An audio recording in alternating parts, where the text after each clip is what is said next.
Kunci kemenangan adalah ketenangan. Pepatah ini ingin mengatakan bahwa saat kita berhadapan dengan berbagai macam hal yang menegangkan di dalam hidup, kita perlu tetap tenang supaya kita bisa menang, melampaui, dan melalui pergumulan serta persoalan yang menegangkan hidup kita itu. Tetapi begitu juga untuk supaya kita bisa tenang, kita perlu menang, atasi gejolak hati yang bergumul, yang bisa jadi justru pada saat ketegangan itu datang menyerang, persoalan itu menindih begitu berat. Pada saat itulah sebenarnya kita perlu menang mengatasi segala gejolak yang ada di dalam hati kita, supaya kita tidak disetir oleh gejolak itu, supaya kita tidak ditaklukkan oleh gejolak itu, sehingga akhirnya kita tidak dapat lagi mengendalikan diri. Kita bisa gelap mata, kita bisa terus menjadi emosional atau menjadi pribadi yang kalut di dalam kondisi yang serba semeraut itu. Karena itu, tenang dan menang adalah dua hal yang selalu saling terkait.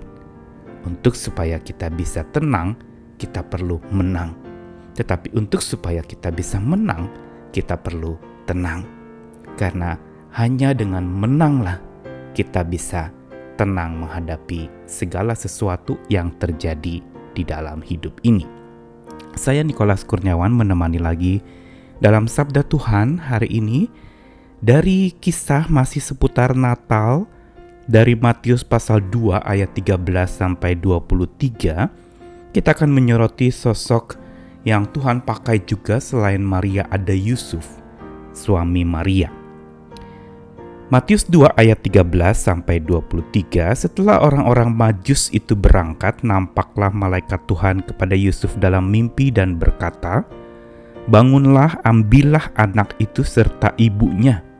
Larilah ke Mesir dan tinggallah di sana sampai aku berfirman kepadamu. Karena Herodes akan mencari anak itu untuk membunuh dia." Maka Yusuf pun bangunlah, diambilnya anak itu serta ibunya malam itu juga, lalu menyingkir ke Mesir dan tinggal di sana hingga Herodes mati. Hal itu terjadi supaya genaplah yang difirmankan Tuhan oleh nabi, "Dari Mesir kupanggil anakku." Ketika Herodes tahu bahwa ia telah diperdayakan oleh orang-orang Majus itu, ia sangat marah. Lalu ia menyuruh membunuh semua anak di Betlehem dan sekitarnya, yaitu anak-anak yang berumur 2 tahun ke bawah, sesuai dengan waktu yang dapat diketahuinya dari orang-orang Majus itu. Dengan demikian genaplah firman yang disampaikan oleh Nabi Yeremia. Terdengarlah suara di Rama, tangis dan ratap yang amat sedih. Rahel menangisi anak-anaknya dan ia tidak mau dihibur, sebab mereka tidak ada lagi. Setelah Herodes mati, nampaklah malaikat Tuhan kepada Yusuf lagi dalam mimpi di Mesir. Katanya, "Bangunlah, ambillah anak itu serta ibunya dan berangkatlah ke tanah Israel, karena mereka yang hendak membunuh anak itu sudah mati." Lalu Yusuf pun bangunlah, diambilnya anak itu serta ibunya dan pergi ke tanah Israel. Tapi setelah didengarnya bahwa Archelaus menjadi raja di Yudea menggantikan Herodes ayahnya, ia takut ke sana. Karena dinasihati dalam mimpi lagi, pergilah Yusuf ke daerah Galilea. Setibanya di sana, ia pun tinggal di sebuah kota bernama Nazaret. Hal itu terjadi supaya genaplah firman yang disampaikan oleh nabi-nabi, bahwa ia, Yesus, akan disebut orang Nazaret. Bacaan dalam perikop Matius pasal 2 ayat 13 sampai 23 adalah satu sisi yang begitu menegangkan dari peristiwa Natal mula-mula. Walaupun ini memang bukan di hari-hari kelahiran Tuhan Yesus, tetapi kira-kira sudah sekitar 1 tahun lebih dari kelahiran itu, di mana orang Majus datang melakukan perjalanan yang begitu jauh dengan dipandu bintang yang dari Tuhan, sampai akhirnya orang Majus itu bisa bertemu dengan bayi Yesus. Tetapi waktu itu Yesus sudah bukan bayi lagi karena usianya sudah 1 tahun lebih. Dia sudah menjadi seorang anak.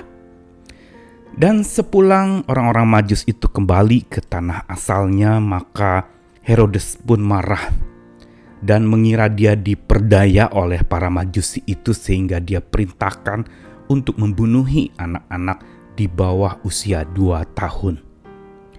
Sesuai dengan awal di mana orang Majus itu datang sampai lalu kemudian orang Majus itu sudah menemukannya.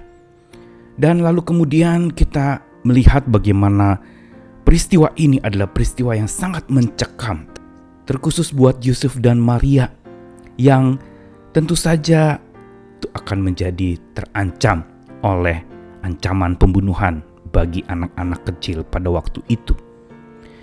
Dan yang menarik yang kita akan renungkan adalah justru reaksi dan sikap Yusuf ketika berhadapan dengan persoalan hidup yang begitu berat, bahkan beresiko kematian.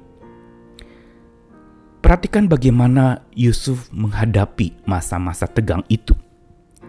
Dia tidak bereaksi dengan lalu kemudian emosional, tetapi kita lihat bagaimana malaikat Tuhan memandunya di dalam mimpi. Kalau kita lihat dari bacaan tadi, ada setidaknya 3 kali Yusuf dijumpai oleh malaikat Tuhan dalam mimpi. Kalau sebelum dia menerima Maria sebagai tunangannya itu untuk lalu Maria melahirkan bayi Yesus, maka kali ini 3 kali malaikat Tuhan menampakkan diri kepada Yusuf. Dan inilah yang justru menjadi bekal, bahkan kekuatan ketenangan buat Yusuf. Yusuf itu menghadapi persoalan yang begitu menegangkan justru dengan ketenangan di dalam hati. Karena dia tahu kunci untuk menang hadapi persoalan adalah tenang di hati. Tetapi untuk bisa tenang di hati, jiwanya perlu menang mengatasi segala ketegangan yang ada. Reaksinya terhadap peristiwa yang begitu mencekam dan mengancam itu tidak membuatnya lalu kemudian menjadi jatuh takut dan lalu kemudian patah semangat. Tetapi perhatikan bagaimana malaikat Tuhan memandu dia dan dia ikuti setiap perkataan apa yang disampaikan oleh malaikat Tuhan itu. Pertama disuruh bawa anak itu serta Maria lalu lari ke Mesir dan tinggal di sana sampai lalu Herodes mati. Lalu kemudian perintah kedua, ketika Herodes sudah mati, datang lagi malaikat Tuhan dan mengingatkan Yusuf untuk bangun dan bawa kembali lagi ke Israel. Tapi lalu yang ketiga kalinya kita lihat bagaimana juga di dalam mimpi Yusuf dinasihati untuk pergi ke Galilea. Dan kita lihat bagaimana relasi Yusuf dengan Tuhan inilah yang justru menjadi kekuatan dan ketenangan dia. Dia sangat berpegang teguh kepada Tuhan sang penenang hatinya. Selain itu bukan saja dia berpegang teguh kepada apa yang dikatakan Tuhan, tapi dia juga rela untuk dirinya dipegang teguh oleh sang penenang hati itu. Sehingga dari sinilah sumber ketenangan itu berasal. Dan kita lihat bagaimana Yusuf Tuhan pakai luar biasa untuk menjadi pelindung bagi Maria dan Yesus yang waktu itu masih usia kanak-kanak sekali. Kita melihat bagaimana pelajaran dari kisah Yusuf ini. Dia sungguh memahami arti menang dan tenang. Dia menang agar tenang dan dia tenang agar menang.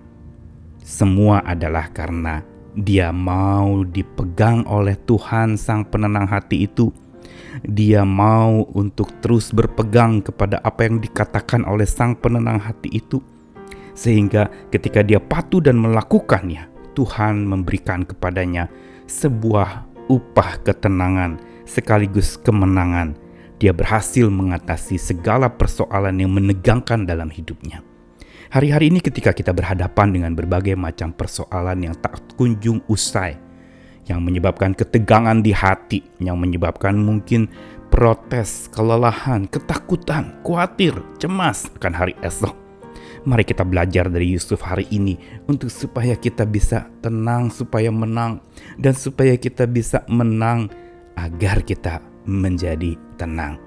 Karena itu tetaplah hidupmu dipegang oleh Tuhan, dan juga tak henti kita berpegang kepada apa yang Tuhan katakan, karena dari situlah sumber kemenangan kita berasal. Selamat menang dan tenang bersama dengan Tuhan kita. Amin.